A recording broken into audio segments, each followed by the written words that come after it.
Okay na, andito na naman si Ay Kusina upang maghandog sa inyo ng isang recipe. Ito po ay pinch of simple lang na recipe kasi kailangan ko nang lutuin ang aking banana. Hindi ko siya makakain at sayang naman kung maitapon. No? Dito kasi ang daming mga prutas tapos naiitapon kasi hindi natin nakakain kasi sobrang dami. At ikaw lang kakain din kaya gagawa tayo ng recipe na hindi matapon yung ating mga prutas. So, ating saging. So, ngayon gagawa po ako ng banana bread with choco chips at saka walnuts. Ang mga sangkap po natin ay 1 and 1/2 cup of all-purpose flour, 3 pieces of mashed banana, 1 cup of brown sugar,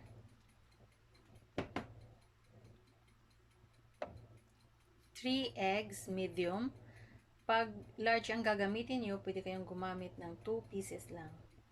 Salt, o pwede siyang 1/4 teaspoon of salt, 1 teaspoon of baking powder, 1 teaspoon of baking soda, vanilla, 90 grams of melted butter. Kailangan po natin butter ay melted natin. At saka yung ating ilalagay ay yung giniling ko na po na walnuts, chips at choco chips. Ito po siya. Yung pang-baking po na ganyan. So, ang unahin po natin ay i-glaze ko po ang ating pan. Ang pan na gagamitin ko po ay ito. So, normally, hindi na po ito i-glaze. Pero sa akin, parang wala akong tiwala. Dikit siya ng todo, kaya lalagyan ko siya ng oil. Oil lang po ang ilalagay ko. Kunti lang. I-glaze na po natin. Wala po akong tiwala. Baka hindi nga siya makuha mamaya kay i-glaze ko. Pero normal vice ano ito yung non-stick. Pero i-glaze ko po siya para siguradong mamaya makuha talaga siya sa lagayan. Ipaghalo na natin ang ating mga sangkap. Lagay ko itong brown.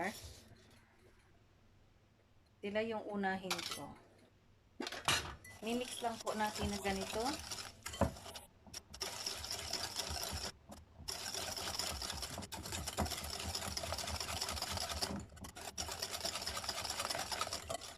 Madali lang po.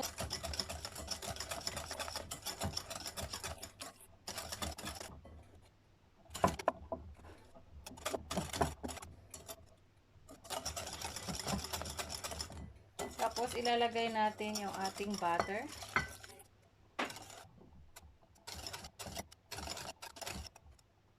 Butter, nilagay na po natin ang ating banana.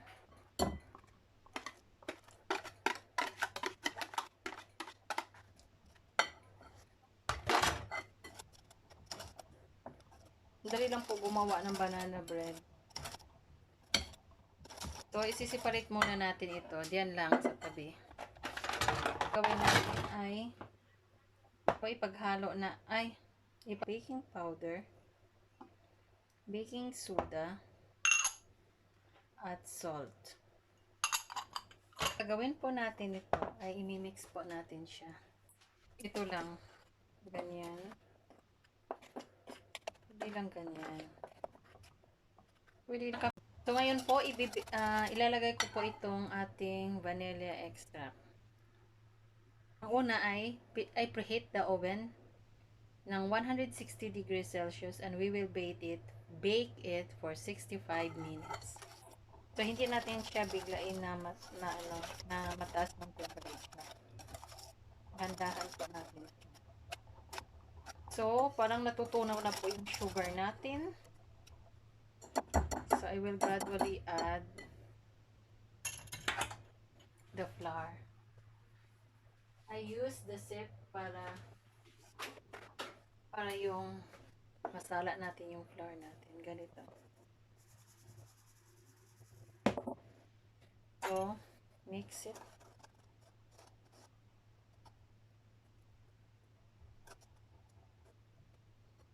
Yung banana bread, ang dali lang pong gawin. Hindi na natunaw na. Ang dali lang pong gumawa ng banana bread. Kung mahilig kayong kumain ng banana bread at saka marami kayong banana, instead na ipabasura, huwag niyo yung ibasura. Sayang kasi. Minsan, gumagawa na lang ako ng banana bread kasi sayang kung ibasura. Sa atin sa Pilipinas, ang dami-daming saging at mumura lang. Pwede kayo po nitong magnegosyo ng ganito. Pwede kayong magnegosyo ng banana bread kasi Christmas na po. Pwede kayong maging ano lang tayo, maging kung anong meron sa atin, gamitin natin siya na resources as a business. Kasi pwede naman tayong magnegosyo. Pwede naman kayo magluto ng banana cake na hindi talaga sa oven. Yung gawaan lang ng bibingka, yung paano lutuin ng bibingka doon lang, pero estimate lang talaga, yung sobrang hina talaga na apoy. Lagyan lang ninyo ng ano, yung apoy na pangbingka na hindi talaga maraming apoy, yung baga lang, kung ano, yung parang charcoal lang ilagay ninyo. Tapos i-check ninyo kung ano, pwede na itong negosyo. Ang dali lang gagawin po. Sobrang dali lang. Hindi kasi po na po yung ating walnuts. Walnuts dito, maraming yung walnuts dahil dati nangunguha kami ng walnuts sa ano, sa puno niya. Kaso ngayon, ayaw ng asawa ko. Kasi hindi na ako kumakain ng walnuts. Dati kumakain talaga ako everyday ng walnuts. Ngayon, hindi ko na siya type kainin. So, hindi na kami nangunguha. So, ganito. Yung choco chips, nilagay ko na. Wala. Saka natin muna sa lagayan. I-will combine lang natin siya muna. Lalagay na po natin.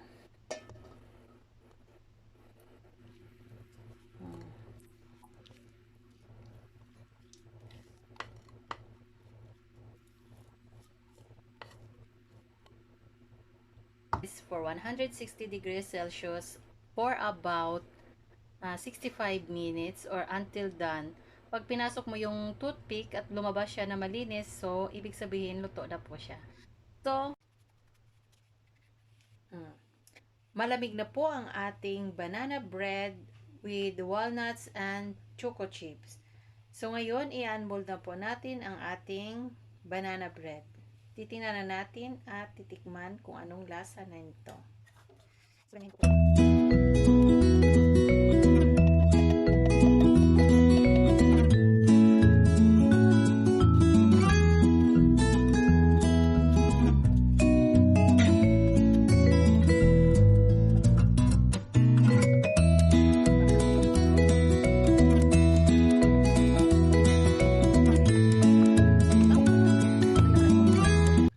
So, ito na po ang itsura ng ating banana bread na may choco chips at saka walnuts. Ganito lang mukha niya, parang nasunog. Hindi po siya sunog. Ito po ay sa chocolates po. Natutunaw po yung chocolates niya. So, lalagyan ko po siya ng powdered sugar as toppings. Po siya ng toppings. Ganito.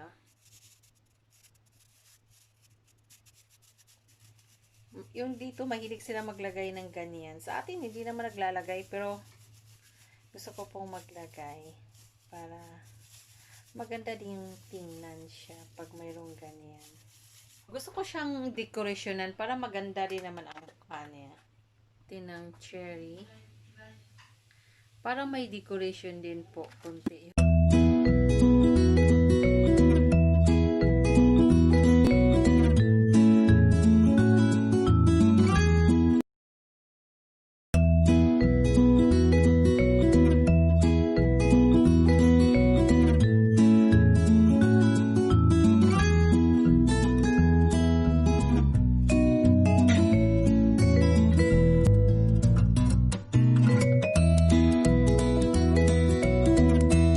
Dito na po ang ating final po na decoration ng ating banana bread.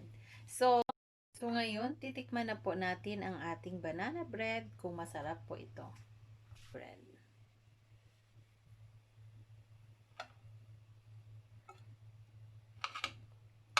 Napaka-moist po niya.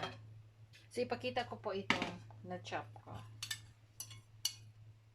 Ito po ang mukha niya. Yung ganito po ay yung ating chocolates. Kasi yung chocolate natin, hindi naman siya better chocolate. Yung ginamit natin ay full milk. Hindi ko alam paano yung full milk. Basta ano siya, full milk chocolate siya, kaya natutunaw siya agad. Yung better chocolate, hindi po siya natutunaw agad. Kaya ito, natutunaw siya. Ito ang mga chocolate na natutunaw. Natutunaw na po. At saka ito ang ating nuts. Yung ating walnuts. So, titikman na po natin. Kaya ganun yung mukha. Ang sobrang bango po ng ating banana bread. So, tikman na po natin. Sarap po ang ating moist po ang kanyang texture. Masarap po siya at mabango po na ang ating banana bread. At saka, salamat po sa iyong panunood. Sana po nagustuhan ninyo ang video na ito. At sana po ay may natutunan po kayo sa aking video na pag may natira kayo na banana na hindi na niyo kain, na po niyong gawin itong banana bread. Kasi mas ano pa siya, yung parang hindi niyo siya nasasayang. So, maraming maraming salamat sa lagi pong nanonood sa akin at laging nagko-comments sa akin. Maraming pong salamat sa inyo at alam niyo yan kung sino kayo. Salamat po na lagi kayong nagko-comment sa akin. Nai-encourage po ako na gumawa pa ng video dahil sa inyo. So, salamat sa inyo at wag niyong kalimutan na mag-like, mag-share, mag-comments at mag-subscribe po sa aking channel. Sa susunod ulit, magkikita na naman tayo sa susunod na namang recipe na gagawin ko. Maraming maraming salamat po sa inyo at saka may the Lord bless you always and give you good health and strength in every day. Maraming salamat. Bye!